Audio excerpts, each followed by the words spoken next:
जय हिंद। जैसा कि हम पिछली वीडियो के अंदर भारत व पाकिस्तान की 1971 की, जिसे हम इंडो पाक वॉर कहते हैं, वह पढ़ रहे थे और उसके अंदर हमने लोंगेवाला की लड़ाई पढ़ ली थी। आप यह पढ़ चुके हैं कि लोंगेवाला के अंदर भारत के मात्र 120 जवानों ने पाकिस्तान के 10,000 पिल्लों को हरा दिया था और भारत के 2 जवान शहीद हो गए थे। और उस समय भारत का लोंगेवाला में भारत के हेड कौन थे? कुलदीप सिंह चांगकुरी। चिड़ियानों में बाज लड़ावा, गिदरनों में शेर बनावा, 1.25 लाख नो एक लड़ावा, तब जाके कुलदीप सिंह नाम रखावा। देखिए, जो ये बांग्लादेश का सिलसिला था, ये शुरू हुआ था मार्च में। जैसा कि आप जानते हैं कि मार्च में जो शेख मुजीबुर रहमान थे, ये चुनाव जीत गए थे, पर इनको पाकिस्तान की जो आर्मी थी वो इनको शपथ नहीं दिला रही थी। उसके बाद इन्होंने अपने भाषण दिए, जिसके अंदर इन्होंने बताया कि ये जो पूर्वी पाकिस्तान है, इसे एक बांग्लादेश नाम का एक संयुक्त देश बनाएंगे। यहाँ तक तो हो गया था। अब देखिए आगे क्या हुआ। जब लोंगेवाला की लड़ाई हो गई तो पाकिस्तान को एकदम चिड़चिड़ा गया था कि भारत को अब हर मोर्चे पे हराने की कोशिश करनी है। और आप जानते ही हैं कि लोंगेवाला की लड़ाई के बाद कराची बंदरगाह पे हमारे जो नेवी थी वो जाके पूरा एकदम ध्वस्त कर दी कराची बंदरगाह को। 5 दिनों तक आग लगी रही थी। तब जो पाकिस्तान के पिल्ले थे, उनकी जो नेवी थी, नेवी के पिल्लों ने क्या किया, वो सोचे कि जो भारत का सबसे बैकबोन कहा जाता है इंडियन नेवी का, INS विक्रांत, उसको अब जो है कि ध्वस्त करना है। और उस समय विक्रांत खड़ा था बांग्लादेश के नीचे, मतलब बे ऑफ बंगाल में, बंगाल की खाड़ी में हमारा INS विक्रांत खड़ा था। विक्रांत एक बहुत बड़ा विशालकाय जहाज़ था जो कि लगभग 100 से 150 मीटर का था। इसके अंदर बहुत सारी, देखिए, ये अपना जीता जागता एक टाइटैनिक था। इसके ऊपर जो है कि एरोप्लेन आके खड़े हो जाते थे। 5-10 गो एरोप्लेन, फाइटर वाले प्लेन आके इसके ऊपर खड़े हो जाते थे। और बहुत विशालकाय जहाज़ था हम लोग का INS विक्रांत। और यदि पाकिस्तान इस विक्रांत को गिराने में सफलता प्राप्त कर लेता तो भारत के लिए सच में इस युद्ध को जीतने में कठिनाइयाँ बढ़ जाती। पर देखिए, डरना नहीं चाहिए, क्योंकि चींटियाँ तादाद में कितनी भी हो, गन्ना नहीं घसीट सकती हैं। आगे देखिए, इस INS विक्रांत को गिराने के लिए पाकिस्तान ने अपना PNS गाजी भेज दिया। ठीक है, PNS गाजी का फुल फॉर्म है पाकिस्तानी नेवल शिप। ये PNS गाजी पाकिस्तान ने अमेरिका से लिया था और ऐसा कहा जाता था कि PNS गाजी किसी भी जहाज़ से हारा नहीं है। और PNS गाजी एक सबमरीन थे, एक पनडुब्बी थे, जो कि समुद्र के नीचे से चलती है। इसे साइलेंट किलर भी कहा जाता है, क्योंकि ये बिल्कुल हल्ला वल्ला नहीं करती है। देखिए, PNS गाजी जब INS विक्रांत को डुबाने के लिए आ रहा था, तब INS विक्रांत जो है PNS गाजी से हार जाता था। पर हमारे पास एक जहाज़ था जिसका नाम था INS राजपूत। यह PNS गाजी से लड़ सकता था। पर दुख की बात यह थी कि जो INS राजपूत था, यह INS राजपूत के जो इंजन था उसमें ज़रा सी खराबी आ गई थी और उसी के वजह से यह रिपेयर होने के लिए विशाखापट्टनम में गया था। अब जो भारतीय मीडिया थी, उन लोगों ने सोचा अब क्या होगा, दिक्कत हो गई। इसके बाद पाकिस्तान अमेरिका के पास मदद मांगने गया। चलिए, ये तो बात की बात है। इसके पहले भारत की जो मीडिया थी उसने सोचा कि एक काम किया जाए। देखिए, बहुत ज़्यादा मास्टरमाइंड था उस समय भारत के पास। उन्होंने क्या किया कि पूरी मीडिया में खबर फैला दी कि जो INS विक्रांत है, विक्रांत, ये बांग्लादेश के नीचे नहीं है, बे ऑफ बंगाल में नहीं है, विशाखापट्टनम में खड़ा है। कहाँ? विशाखापट्टनम।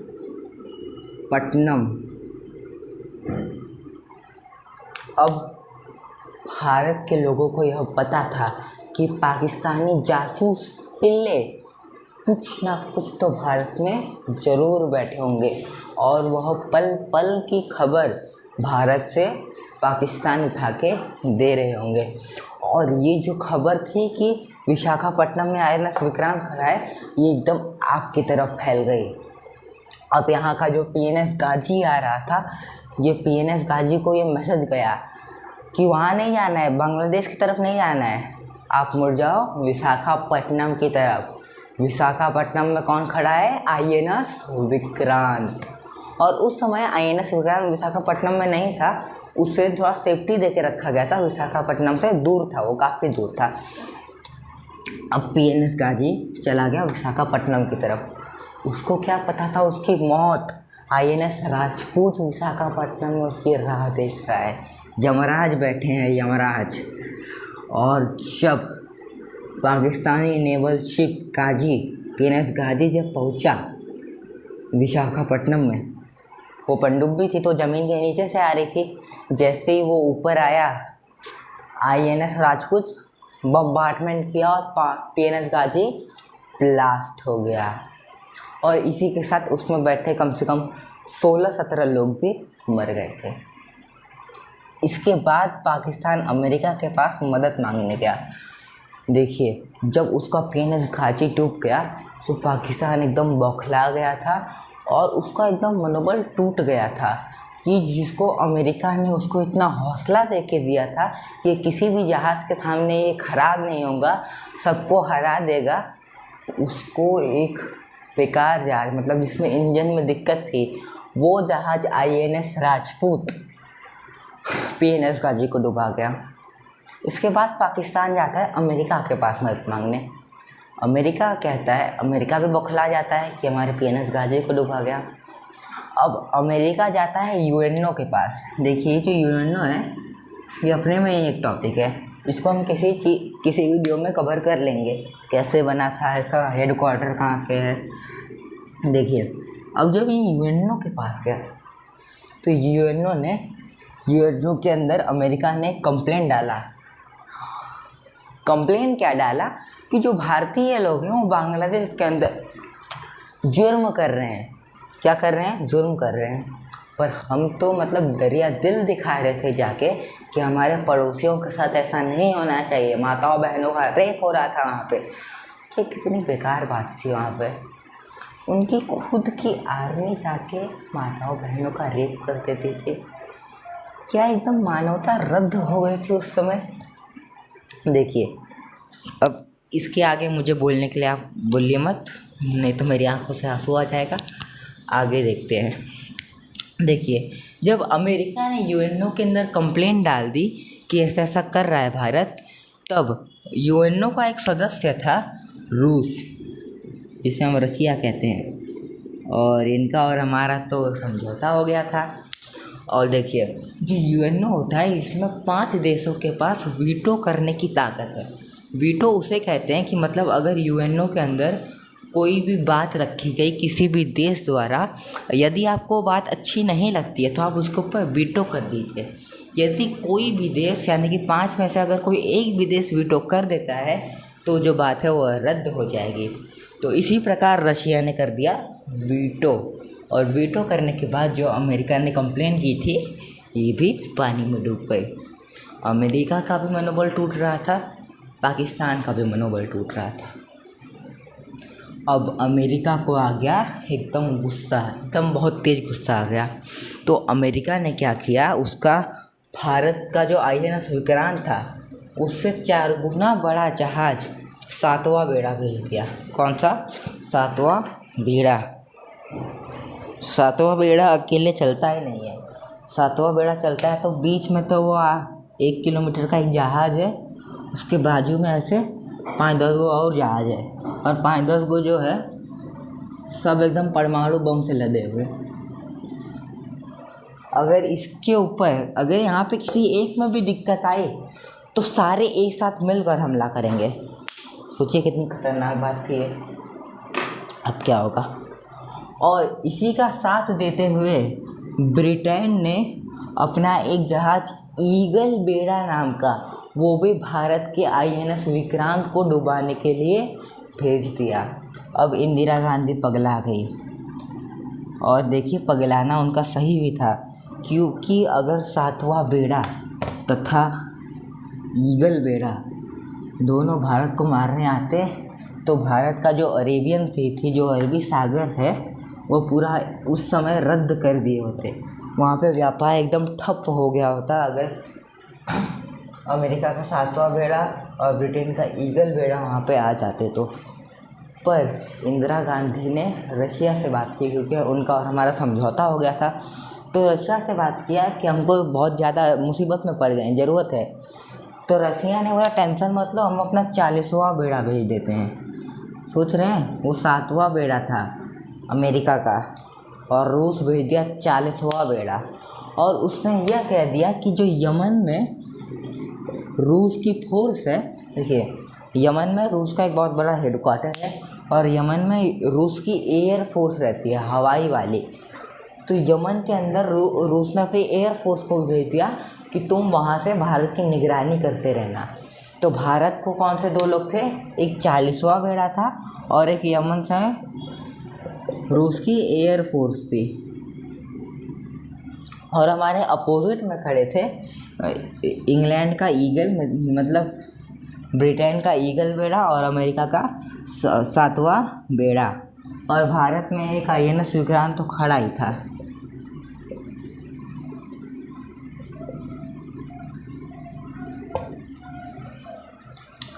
अब जो है कि देखिए, रुकिए मैं ज़रा सा एक मानचित्र बनाता हूँ। इसको यदि आप मानचित्र से पढ़ेंगे तो थोड़ा और मज़ा भी आएगा और समझ में भी अच्छा आएगा।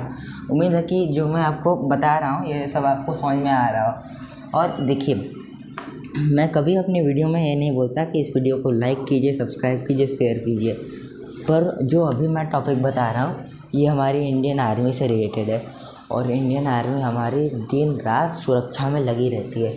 तो ये वीडियो इंडियन आर्मी के लिए 1 लाइक तो बनता है ज़रूर से।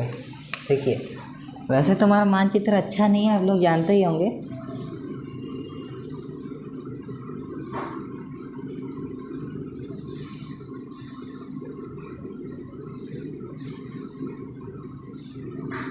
ये देखिए, ऐसा तो भारत नहीं दिखता है, पर आप समझ लीजिए कि ये भारत है और ये है बांग्लादेश।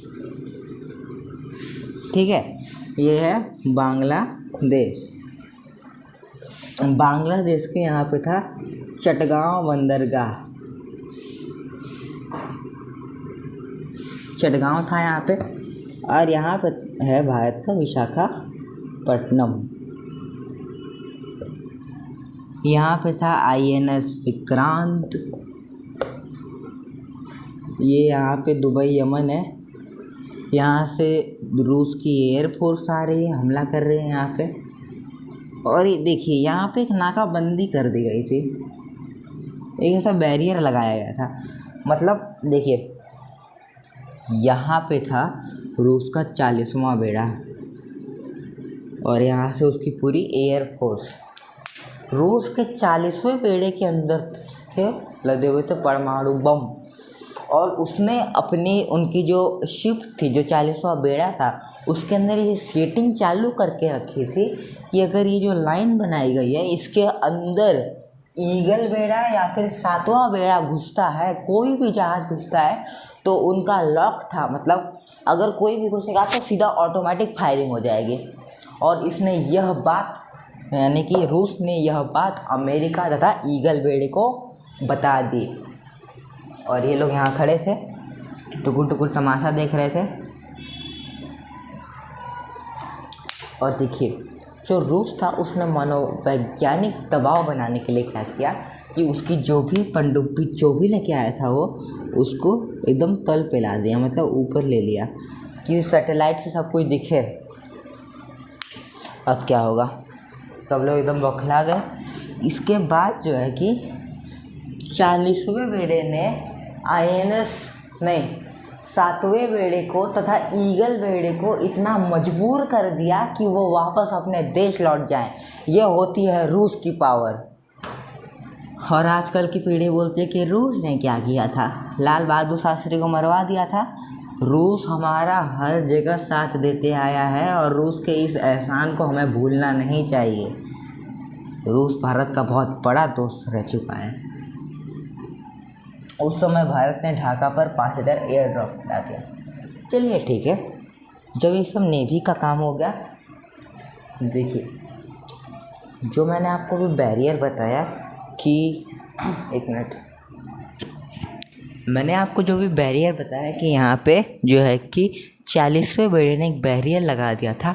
उस समय 7वें बेड़े का एक मैसेज आया था कि हम अपने साथ परमाणु बम लाद के आए हैं। तो रूस का ये मैसेज आया था कि जब चल रहे थे तो परमाणु बम हम भी लेके ही आए थे, पर थोड़ा जल्दी में थे इसलिए गिने नहीं, 300-400 तो होगा ही। ये होती है सच्ची दोस्ती, कट्टर दोस्त। अब पाकिस्तान का तो यहाँ से एकदम पूरा मतलब पाकिस्तान अधमरा हो गया था। तो भारत ने देखा कि बस इतने से पाकिस्तान का इतना मनोवैज्ञानिक दबाव बन रहा है, तो भारत ने क्या किया कि बांग्लादेश की ढाका में 5000 एयर ड्रॉप करा दिया। एयर ड्रॉप उसे कहते हैं कि जब फ्लाइट से मतलब सोल्जर जाते हैं, जो हमारे जवान जाते हैं, उनको पैराशूट से जब नीचे उतारा जाता है उसे कहते हैं एयर ड्रॉप। और भारत की मीडिया ने इतना बेकार उस समय मनोवैज्ञानिक दबाव बनाया था पाकिस्तान पे, वो लोग ये बता रहे थे कि ढाका के अंदर जो 5000 जो भी सोल्जर उतरे हैं वो बांग्लादेश में हर जगह चुन चुन के जो पाकिस्तानी पिल्ले बैठे हैं उनको मारेंगे और बांग्लादेश एक स्वतंत्र देश बनेगा। पाकिस्तान अब मुँह चाट रहा था, ज़मीन चाटने को पाकिस्तान राज़ी हो गया था। उस समय भारत ने बांग्लादेश के गवर्नर A.H. मलिक का घर उड़ा दिया। अब 5000 एयर ड्रॉप करा देने से पाकिस्तान एकदम शांत हो गया, कुछ नहीं कर रहा था उस समय, कुछ पाकिस्तान कर ही नहीं रहा था। हालांकि उस समय बांग्लादेश तो पूर्वी पाकिस्तान कहलाता था ना, तो पूर्वी पाकिस्तान का जो गवर्नर था जिसका नाम था A.H. मलिक, उसके घर पे इंडियन एयरफोर्स गई और घर उड़ा दिया। बम बम बम 2-3 RPG मारे, उड़ गया पूरा घर। और A.H. मलिक खुशकिस्मती से A.H. मलिक घर के बाहर थे, अगर अंदर होते तो परिवार समेत मर गए होते। और देखिए डर उसे कहते हैं कि उसका घर उड़ाने के बाद A.H. मलिक तुरंत इस्तीफा दे दिए, त्यागपत्र दे दिए। ये होता है बाप का डर, और ये बाप का डर मौजूद रहना चाहिए। बांग्लादेश का लेफ्टिनेंट निर्मलजीत सिंह अरोड़ा, देखिए जब भारत बांग्लादेश को स्वतंत्र कराने की मांग कर रहा था तो भारत ने अपने सोल्जर बांग्लादेश में भेजे थे। तो बांग्लादेश में जो भारत का सोल्जर गया था जो कि लेफ्टिनेंट था, उसका नाम था निर्मलजीत सिंह अरोड़ा। और इस निर्मलजीत सिंह अरोड़ा ने पाकिस्तान के लेफ्टिनेंट नियादी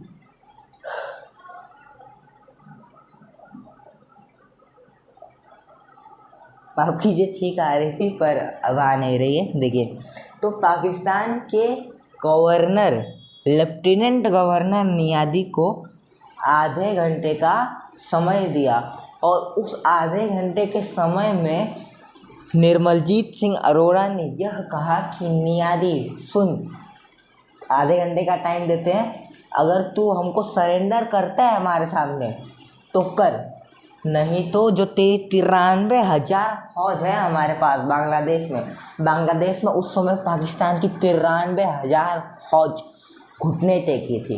आगे बताते हैं उसको। तो नियादी ने क्या किया कि तुरंत एकदम सरेंडर कर दिया, घुटने के बल झुक के सरेंडर कर दिया। तो सरेंडर कितने तारीख को हुआ? 16 दिसंबर 1971 को जो है कि सरेंडर कर दिया पाकिस्तान ने। और इस सरेंडर के बाद पाकिस्तान का Guinness book of world record में भी नाम दर्ज हुआ। और वह कैसे हुआ? क्योंकि आज तक के इतिहास में कभी भी 93,000 फौज एक साथ सरेंडर नहीं की है। और पाकिस्तानी पिल्ले 93,000 फौज एक साथ सरेंडर कर दी, अपनी बंदूकें गिरा दिया, जो स्टार वो थे वो नोच के फेंक दिए, बेल्ट निकाल दिया, एकदम छोड़ दिया, दे ले चलो जहाँ लेके जाना है। इसे कहते हैं बाप का डर। और इसी के साथ जो हमारा इंडो पाक वॉर था वो यहीं पे ख़त्म होता है। इसके बाद वहाँ के शेख मुजीबुर रहमान बन गए प्रधानमंत्री, और आज उनकी बेटी शेख हसीना भी वहाँ की कमान संभाल रही है बांग्लादेश की। और आपको हो सकता है ये याद होगा कि जब 2019 के आसपास शेख हसीना भारत में घूमने आई थी तो पीएम नरेंद्र मोदी खुद दिल्ली में शेख हसीना को लेने गए थे। मुझे लगता है कभी आज तक ऐसा नहीं हुआ कि बांग्लादेश के प्रधानमंत्री को खुद उनका पीएम लेने गया हो। खैर काफ़ी ज़्यादा देखिए, हमको अपने पड़ोसियों के साथ जो है इज्जत देनी चाहिए और लेनी भी चाहिए। पर यदि आपके जो पड़ोसी है वो पाकिस्तान जैसे निकल जाए तो आप क्या कर सकते हैं। अब देखिए, जैसी करनी वैसी भरनी। अब हम क्या किए कि इन 93,000 जो फौज थी उनको टाइम पे खाना दिए, जेल में रखे पर टाइम पे खाना दिए, सब कुछ किए, और कुछ दिनों बाद हमने छोड़ भी दिया। अगर हम चाहते तो इन 93,000 फौज के घुटने जब तक दिए गए थे उसके बाद हम लाहौर भी ले सकते थे, पूरा का पूरा पाकिस्तान ले सकते थे, पर उस समय भी हमने इंसानियत दिखाई थी। और बदले में पाकिस्तान ने हमें क्या दिया? 26/11 का हमला, ताजमहल के ऊपर नहीं, भारत के अंदर मुंबई में बॉम्ब ब्लास्ट, हमारे संसद भवन पर बम गिराना, और भी बहुत सारे जो है कि क्या करें, आतंकवादियों का देश आतंकवादी से ही भरा रहेगा। खैर, इस लोंगेवाला की लड़ाई में 120 में से भारत के 2 सिपाही मर भी गए थे। काफ़ी दुखद खबर थी ये। तब तक के लिए जय हिंद। और इस वीडियो के लिए एक लाइक बनता है, हमारे लिए नहीं, सोल्जर के लिए, इन वीर जवानों के लिए, इन 2 जवानों के लिए। तब तक के लिए जय हिंद।